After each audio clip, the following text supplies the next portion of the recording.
আজকে বাংলাদেশে metro rail উদ্বোধন হলো। উদ্বোধন করলেন প্রধানমন্ত্রী এবং উদ্বোধনের পরপরই তিনি বললেন এই মেট্রো রেল বাংলাদেশের জনগণের মাথার মুকুটে আরেকটি নতুন পালক।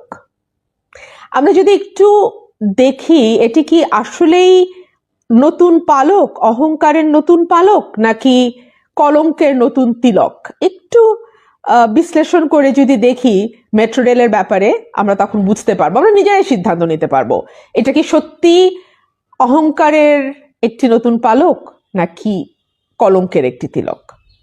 কথাগুলো বলছি এ কারণেই যে বাংলাদেশে গত কয়েক বছরে সবচেয়ে বেশি যেটা নেওয়া হয়েছে তার নাম হলো প্রকল্প। প্রয়োজনে নেওয়া হয়েছে, অপ্রয়োজনে নেওয়া হয়েছে, লুটপাটের জন্য নেওয়া হয়েছে এবং এমনভাবে নেওয়া হয়েছে যে বাংলাদেশে মেগা প্রকল্প মেগা দুর্নীতি বলে আলাদা একটি কথাই প্রচলিত হয়ে গেছে। বাংলাদেশের অর্থনীতিবিদ যারা আছেন, স্বনামধন্য অর্থনীতিবিদ, তারা অনেকেই প্রকাশ্যে বলেন যে তারা আওয়ামী লীগের সমর্থন করেন, আওয়ামী লীগে ভোট দিয়েছেন। তারাও কিন্তু বাংলাদেশের সাদা হাতির মতন প্রকল্পগুলো নিয়ে বিস্তর লেখালেখি করেছেন, বলেছেন, সভা সেমিনারে আলোচনা করেছেন।